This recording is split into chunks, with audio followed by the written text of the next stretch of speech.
ओम शांति। आज है 20 अक्टूबर, शिव बाबा की साकार मुरली। आज मीठे बाबा कहते हैं, मीठे बच्चे, बाबा आए हैं तुम्हें बहुत रुचि से पढ़ाने। तुम भी रुचि से पढ़ो। नशा रहे हमको पढ़ाने वाला स्वयं भगवान है। प्रश्न, तुम ब्रह्मा कुमार कुमारियों का उद्देश्य व शुद्ध भावना कौन सी है? उत्तर, तुम्हारा उद्देश्य है कल्प 5000 वर्ष पहले की तरह फिर से श्रीमत पर विश्व में सुख और शांति का राज्य स्थापन करना है। तुम्हारी शुद्ध भावना है कि श्रीमत पर, अंडरलाइन करेंगे, श्रीमत पर हम सारे विश्व को की सद्गति करें। तुम नशे से कहते हो हम सबको सद्गति देने वाले हैं। क्या कहते हैं नशे से? हम सबको सद्गति देने वाले हैं। तुम्हें बाप से पीस प्राइज मिलती है। नरकवासी से स्वर्गवासी बनना ही प्राइज लेना है। ओम शांति। स्टूडेंट जब पढ़ते हैं तो खुशी से पढ़ते हैं। टीचर भी बहुत खुशी से, रुचि से पढ़ाते हैं। रूहानी बच्चे यह जानते हैं कि बेहद का बाप जो टीचर भी है हमको बहुत रुचि से पढ़ाते हैं। इस पढ़ाई में तो बाप अलग होता है, टीचर अलग होता है। जो पढ़ाते हैं कोई का बाप ही टीचर होता है, क्योंकि फिर भी ब्लड कनेक्शन होता है ना।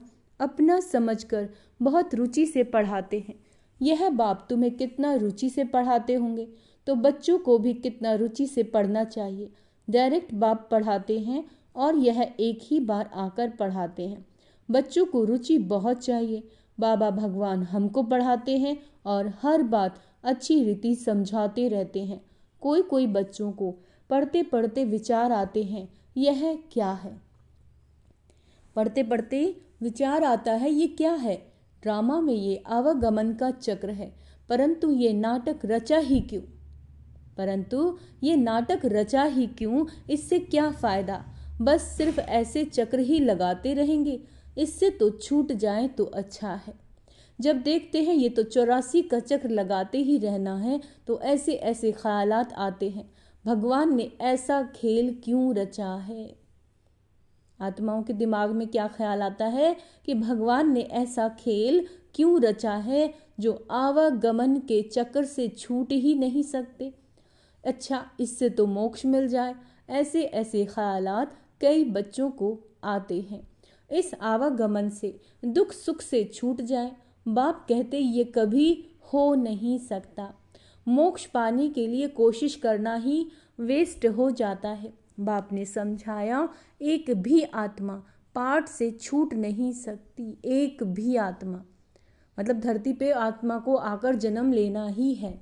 आत्मा में अविनाशी पाठ भरा हुआ है। इस लाइन को क्लियर करेंगे, आत्मा में अविनाशी पाठ भरा हुआ, यानी कि जो आत्मा जो भी पाठ बजा रही है वो पहले से फिक्स है, अविनाशी है, हमेशा उसने यही पाठ बजाना है। वह है ही अनादि अविनाशी, बिल्कुल एक्यूरेट एक्टर, एक भी कम जायज़ती नहीं हो सकती। तुम बच्चों को सारी नॉलेज है। इस ड्रामा के पार्ट से कोई छूट नहीं सकता, ना कोई मोक्ष पा सकता। सब धर्म वालों को नंबर वार आना ही है, सब धर्म वालों को। बाप समझाते हैं ये बना बनाया अविनाशी ड्रामा है। तुम भी कहते हो बाबा हम जान गए कैसे हम 84 का चक्र लगाते हैं। यह भी समझते हो पहले पहले जो आते होंगे वह 84 जन्म लेते होंगे। पीछे आने वालों के जरूर कम जन्म होंगे। यहाँ तो पुरुषार्थ करने का है। अब यहाँ बाबा हमें पुरुषार्थ करने के लिए अवेयर कर रहे हैं कि बच्चे यहाँ तो पुरुषार्थ करने का है। पुरानी दुनिया से नई दुनिया ज़रूर बननी है। बाबा हर एक बात बार बार समझाते हैं, बार बार, क्योंकि नए नए बच्चे आते रहते हैं। उनको आगे की पढ़ाई कौन पढ़ाए, तो बाप नए नए को देख फिर पुरानी पॉइंट्स ही रिपीट करते हैं। तुम्हारी बुद्धि में सारी नॉलेज है, जानते हो शुरू से लेकर कैसे हम पाठ बजाते आए हैं।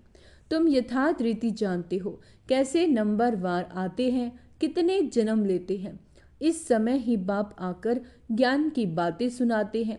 सतयुग में तो है ही प्रारब्ध, यह इस समय तुमको ही समझाया जाता है। गीता में भी शुरू में फिर पिछाड़ी में ये बात आती है, मन मना भव। पढ़ाया जाता है स्टेटस पाने के लिए, तुम राजा बनने के लिए अब पुरुषार्थ करते हो, और धर्म वालों को भी समझाया है कि वह नंबर वार आते हैं।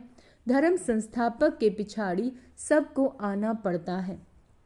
बाबा कहते राजाई की बात नहीं, एक ही गीता शास्त्र है जिसकी बहुत महिमा है। भारत में ही बाप आकर सुनाते हैं और सबकी सद्गति करते हैं। वह धर्म संस्थापक जो आते हैं वो जब मरते हैं तो बड़े बड़े तीर्थ बनवा देते हैं। अच्छा, वास्तव में सबका तीर्थ ये भारत ही है जहाँ बेहद का बाप आते हैं। बाप ने भारत में ही आकर सर्व की सद्गति की है। बाप कहते हैं मुझे लिबरेटर और गाइड भी कहते हैं। आज बाबा ने क्या बताया खुद को, लिबरेटर और गाइड। हम तुमको इस पुरानी दुनिया और दुख की दुनिया से लिबरेट कर शांति धाम और सुख धाम में ले जाते हैं। बच्चे जानते हैं बाबा हमें शांति धाम सुख धाम में ले जाएंगे, बाकी सब शांति धाम जाएंगे। दुख से बाप आकर लिबरेट करते हैं। उनका जन्म मरण तो है नहीं, शिव बाबा का जन्म और मरण है ही नहीं, क्योंकि बाबा कभी किसी शरीर द्वारा में जन्म नहीं लेते। बाप आया ही है फिर चला जाएगा। उनके लिए ऐसे थोड़े ही कहेंगे कि मर गया, जैसे शिवानंद के लिए कहेंगे शरीर छोड़ दिया, फिर क्रिया कर्म करते हैं। यह बाप चला जाएगा तो इनका क्रिया कर्म सेरेमनी आदि कुछ भी नहीं करना होता। उनके तो आने का भी नहीं पता पड़ता। क्रिया कर्म आदि की तो बात ही नहीं है, और सब मनुष्यों का क्रिया कर्म करते हैं। बाप का क्रिया कर्म होता नहीं, उनको शरीर ही नहीं। सतयुग में यह ज्ञान भक्ति की बातें होती नहीं, ये अभी ही चलती है और सब भक्ति ही सिखलाते हैं। आधा कल्प है भक्ति, फिर आधा कल्प के बाद बाप आकर ज्ञान का वर्षा देते हैं। ज्ञान कोई वहाँ साथ नहीं चलता, वहाँ बाप को याद करने की दरकार ही नहीं रहती। मुक्ति में है, कहाँ है वहाँ, मुक्ति में। वहाँ याद करना होता है क्या? दुख की फरियाद वहाँ होती ही नहीं। भक्ति भी पहले अव्यभिचारी और फिर व्यभिचारी। इस समय तो अति व्यभिचारी भक्ति है, इसको रौरव नर्क कहा जाता है। इस दुनिया को क्या कहा जाता है? रौरव नर्क। एकदम तीखे में तीखा नर्क है। फिर बाप आकर तीखा स्वर्ग बनाते हैं। इस समय 100% दुख, फिर 100% सुख शांति होगी। आत्मा जाकर अपने घर विश्राम पाएगी। समझाने में बड़ा सहज है। बाप कहते हैं मैं आता ही तब हूँ जब नई दुनिया की स्थापना कर पुरानी का विनाश करना होता है। इतना कार्य सिर्फ एक तो नहीं करेगा, इतना बड़ा कार्य कोई एक तो नहीं करेगा, खिदमतगार बहुत चाहिए। इस समय तुम बाप के खिदमतदार बच्चे बने हो, बाप की खास सच्ची सेवा करते हो। सच्चा बाप सच्ची सेवा सिखलाते हैं। अपना भी, भारत का भी और विश्व का भी कल्याण करते हो तो कितना रुचि से करना चाहिए। बाबा कितनी रुचि से सर्व की सद्गति करते हैं। अभी भी सर्व की सद्गति होनी है जरूर, ये है शुद्ध अहंकार। सबकी सद्गति करना, बाबा ने इसको क्या कहा? शुद्ध अहंकार और शुद्ध भावना। तुम सच्ची सच्ची सेवा करते हो, परंतु गुप्त। आत्मा करती है शरीर के द्वारा। तुमसे बहुत पूछते हैं बीके का उद्देश्य क्या है? बोलो, बीके का उद्देश्य है विश्व में सतयुगी सुख शांति का स्वराज्य स्थापन करना। हम हर 5000 वर्ष बाद श्रीमत पर विश्व में शांति स्थापन कर विश्व शांति की प्राइज लेते हैं। यथा राजा रानी तथा प्रजा प्राइज लेते हैं। नरकवासी से स्वर्गवासी बनना कम प्राइज है क्या? वह पीस प्राइज लेकर खुश होते रहते हैं। बाबा कहते मिलता कुछ भी नहीं। सच्ची सच्ची प्राइज तो अभी हम बाप से ले रहे हैं, विश्व की बादशाही की। कहते हैं ना, भारत हमारा उच्च देश है। कितनी महिमा करते हैं। सब समझते हैं हम भारत के मालिक हैं। बाबा कहते, परंतु मालिक है कहाँ? खुद को मालिक कहते हैं भारत का, मगर मालिक है कहाँ? अभी तुम बच्चे बाबा की श्रीमत से, जो ये बाबा के महावाक्य, ये बाबा की श्रीमत है, इस श्रीमत से राज्य स्थापन करते हो। हथियार पावर तो कुछ भी नहीं, दैवी गुण धारण करते हो, इसलिए तुम्हारा ही गायन पूजन है। अच्छा, अम्बा को देखो कितनी पूजा होती है, परंतु अम्बा कौन है? माँ दुर्गा अम्बा कौन है? ब्राह्मण है व देवता है? यह भी पता नहीं। अम्बा, काली, दुर्गा, सरस्वती, ऐसे बहुत नाम हैं। यहाँ भी नीचे अम्बा का छोटा सा मंदिर है। अम्बा को बहुत भुजाएं दे देते हैं। तो बाबा कहते ऐसे होता नहीं है, इसको कहा जाता है ब्लाइंड फेथ। क्राइस्ट, बुद्ध आदि आए, उन्होंने अपना अपना धर्म स्थापन किया, तीर्थ तारीख सब बताते हैं। वहाँ ब्लाइंड फेथ की बात है ही नहीं। यहाँ भारतवासियों को कुछ भी पता नहीं, कुछ भी पता नहीं हमारा धर्म कब है, किसने हमारा धर्म स्थापन किया। इसीलिए कहा जाता है ब्लाइंड फेथ। अभी तुम पुजारी हो, फिर पूज्य बनते हो। तुम्हारी आत्मा भी पूज्य, तो शरीर भी पूज्य बनता है। तुम्हारी आत्मा की भी पूजा होती है, फिर देवता बनते हो तो भी पूजा होती है। बाप तो है ही निराकार, वह सदैव पूज्य है, वह कभी पुजारी नहीं बनते। तुम बच्चों के लिए कहा जाता है आपे ही पूज्य, आपे ही पुजारी। बाप तो एवर पूज्य है। यहाँ आकर बाप सच्ची सेवा करते हैं, सबको सदगति देते हैं। बाप कहते हैं अब मामी कम याद करो, दूसरे कोई देहधारी को याद नहीं करना। यहाँ तो बड़े बड़े लखपति करोड़पति जाकर अल्लाह अल्लाह करते हैं। कितनी अंधश्रद्धा है। बाप ने तुमको हम सो का अर्थ भी बताया। बाबा ने क्या बताया हमें? हम सो का अर्थ। वहाँ तो कह देते हैं शिवो हम, आत्मसो परमात्मा। अब बाप ने करेक्ट कर बताया, सही करा। अब जज करो, भक्ति मार्ग में राइट सुना है या हम राइट बताते हैं। हम सो का अर्थ बहुत लंबा चौड़ा है। हम सो ब्राह्मण, देवता, क्षत्रिय। अब हम सो का अर्थ कौन सा राइट है ना? हम आत्मा चक्र में ऐसे आती हैं। कैसे? ब्राह्मण, देवता, क्षत्रिय। तो बाबा कहते विराट रूप का चित्र भी है, इसमें चोटी ब्राह्मण बाप को दिखाया नहीं है। विराट रूप में देवताएं कहाँ से आए, पैदा कहाँ से हुए? कलयुग में तो है शूद्र वर्ण, सतयुग में फट से देवता वर्ण कैसे हुआ? कुछ भी समझते नहीं। भक्ति मार्ग में मनुष्य कितना फंसे रहते हैं। कोई ने ग्रंथ पढ़ लिया, ख्याल आया, मंदिर बना लिया, बस ग्रंथ बैठ सुनाएंगे, बहुत मनुष्य आ जाते हैं, बहुत फॉलोवर्स आ जाते हैं। बाबा कहते फायदा तो कुछ भी नहीं है, बहुत दुकान निकल गई हैं। अब ये सब दुकान खत्म हो जाएंगी। ये दुकानदारी सारी भक्ति मार्ग में है, इससे बहुत धन कमाते हैं। अच्छा, सन्यासी कहते हैं हम ब्रह्म योगी और तत्व योगी हैं। जैसे भारतवासी वास्तव में, अब भारतवासियों के लिए बाबा क्या कह रहे हैं, ध्यान से सुनेंगे। भारतवासी वास्तव में है देवी देवता धर्म के, परंतु हिंदू धर्म कह देते हैं। वैसे ब्रह्म तो तत्व है जहाँ आत्माएं रहती हैं। उन्होंने फिर ब्रह्म ज्ञानी तत्व ज्ञानी नाम रख दिया। नहीं तो ब्रह्म तत्व है रहने का स्थान। ब्रह्म तत्व क्या है? हम आत्माओं के रहने का स्थान। तो बाप समझाते हैं कितनी भारी भूल कर दी है। यह सब है भ्रम, मैं आकर सब भ्रम दूर कर देता हूँ। भक्ति मार्ग में कहते भी हैं हे प्रभु तेरी गत मत न्यारी। अच्छा, गति तो कोई कर नहीं सकता, मति तो अनेक ही की मिलती है। यहाँ की मत कितनी कमाल कर देती है, सारे विश्व को चेंज कर देती है। अभी तुम बच्चों की बुद्धि में है इतने सब धर्म कैसे आते हैं, कितने सारे धर्म कैसे आते हैं, फिर आत्माएं कैसे अपने अपने सेक्शन में जाकर रहती हैं। ये सब ड्रामा में नूंद है। यह भी बच्चे जानते हैं दिव्य दृष्टि दाता एक बाप ही है।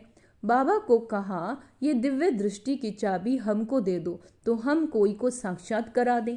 बोला नहीं, ये चाबी किसी को मिल नहीं सकती, इसके एवज में तुमको मैं विश्व की बादशाही देता हूँ, मैं नहीं लेता।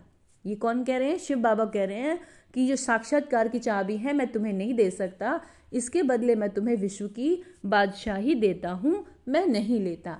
मेरा ही पार्ट है साक्षात्कार कराने का। अंडरलाइन करेंगे कि जो आज बाबा ने क्लियर किया है कि मेरा ही पार्ट है साक्षात्कार कराने का। साक्षात्कार होने से कितना खुश हो जाते हैं, मिलता कुछ भी नहीं।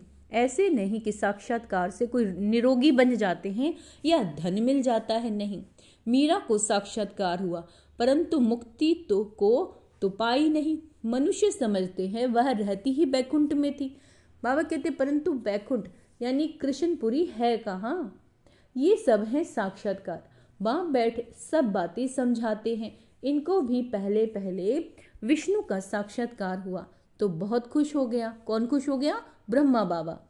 वह भी जब देखा कि मैं महाराजा बनता हूँ विश्व का, है ना, विनाश भी देखा, फिर राजाई को भी देखा, तब निश्चय बैठा, ओहो मैं तो विश्व का मालिक बनता हूँ। तो साक्षात्कार हुआ ना ब्रह्मा बाबा को, तभी तो उन्हें निश्चय हुआ कि मैं विश्व का मालिक बनता हूँ। बाबा की प्रवेशता हो गई। बस बाबा ये सब आप ले लो, हमको तो विश्व की बादशाही चाहिए। तुम भी ये सौदा करने आए हो ना, तो ज्ञान उठाते हैं, उनकी फिर भक्ति छूट जाती है। जो आत्माएं ज्ञान उठा लेती हैं फिर उनकी भक्ति स्वतः ही छूट जाती है। अच्छा, मीठे मीठे सिक्के लदे बच्चों प्रति माता पिता बाप दादा का याद प्यार और गुड मॉर्निंग। रूहानी बाप की रूहानी बच्चों को नमस्ते। हम रूहानी बच्चों की रूहानी माता पिता बाप दादा को याद प्यार गुड मॉर्निंग, नमस्ते मीठे बाबा, शुक्रिया बाबा, शुक्रिया, हैप्पी दिवाली बाबा। धारणा के लिए मुख्य सार, दैवी गुण धारण कर श्रीमत पर भारत की सच्ची सेवा करनी है। क्या करना है? सतयुग में देवताओं के जो गुण होते हैं वो देवताई गुण होते हैं ना, कम बोलना, मीठा बोलना, धीरे बोलना, और धैर्यता का गुण, मधुरता का गुण, अंतर्मुखता का गुण, सहनशीलता के गुण, ये सारे गुण हमें धारण करने हैं। तो बाबा कहते हैं ये गुण धारण करना यानी श्रीमत पर हम भारत की सच्ची सेवा करते हैं। अपना और भारत का और सारे विश्व का कल्याण बहुत बहुत रुचि से करना है। ड्रामा की अनादि अविनाशी नूंद को यथार्थ समझ कोई भी टाइम वेस्ट करने वाला पुरुषार्थ नहीं करना। ड्रामा की अनादि अविनाशी नूंद को समझकर कोई भी टाइम वेस्ट करने वाला पुरुषार्थ नहीं करना, व्यर्थ ख्यालात भी नहीं चलाने हैं। किसी भी आत्मा के प्रति कोई भी बात में बाबा ने आज कह दिया है ना, अपना समय बिल्कुल सफल करना है। वरदान दीपराज बाप द्वारा, आज बाबा क्या है? दीपराज बाप द्वारा अमर ज्योति की बधाई लेने वाले सदा अमर भव। भक्त लोग, आप चैतन्य दीपकों की यादगार जड़ दीपकों की दीपमाला बनाते हैं। आप जगे हुए चैतन्य दीपक, अंडरलाइन करेंगे, आप जगे हुए चैतन्य दीपक बालक बन दीपकों के मालिक से मंगल मिलन मनाते हो। बाप दादा आप बच्चों के मस्तक में जगा हुआ दीपक देख रहे हैं, है ना। आप अविनाशी अमर ज्योति स्वरूप बच्चे दीपराज बाप द्वारा बधाई लेते सदा अमर भव का वरदान प्राप्त कर रहे हो। ये दीपराज बाप और दीप रानियों के मिलन का यादगार दीपावली है। स्लोगन है, आप और बाप दोनों ऐसा कंबाइंड रहो जो तीसरा कोई अलग कर ना सके। आप और बाप दोनों ऐसे कंबाइंड रहो जो कोई तीसरी आत्मा आपको अलग ना कर सके। अव्यक्त इशारे स्वयं और सर्व के प्रति मनसा द्वारा योग की शक्तियों का प्रयोग करो। वर्तमान समय के प्रमाण सर्व आत्माएं प्रत्यक्ष फल अर्थात प्रैक्टिकल प्रूफ देखना चाहती हैं, तो तन मन कर्म और संबंध संपर्क में साइलेंस की शक्ति का प्रयोग करके देखो। शांति की शक्ति से आपका संकल्प वायरलेस से भी तेज किसी भी आत्मा के प्रति पहुंच सकता है। इस शक्ति का विशेष यंत्र है शुभ भावना। इस शक्ति का विशेष जो यंत्र बाबा ने बताया वो है शुभ भावना। इस संकल्प के यंत्र द्वारा जो चाहे वह सिद्धि स्वरूप में देख सकते हो। इस शुभ संकल्प का जो मंत्र बाबा ने दिया, इस संकल्प के यंत्र द्वारा जो चाहे वह सिद्धि स्वरूप में देख सकते हो। अच्छा, ओम शांति। तो आज बाबा ने क्या कहा है, आप और बाबा को कंबाइंड रहना है ना। और बाबा ने हमें कौन सा वरदान दिया, अमर भव द्वारा। अमर ज्योति की बधाई लेने वाले अमर भव हम आत्माएं हैं। और बाबा ने कहा टाइम वेस्ट बिल्कुल नहीं करना। कोई भी व्यर्थ ख्यालात आए तो क्या करें, बाबा को सौंप दो तुरंत, 1 सेकंड में बाबा आप जानो। और हमें देवताई गुण धारण करने हैं। और सबसे इम्पोर्टेंट तो जो आज बाबा ने कहा है कि आपको आज साइलेंस में रहना है। अच्छा, ओम शांति।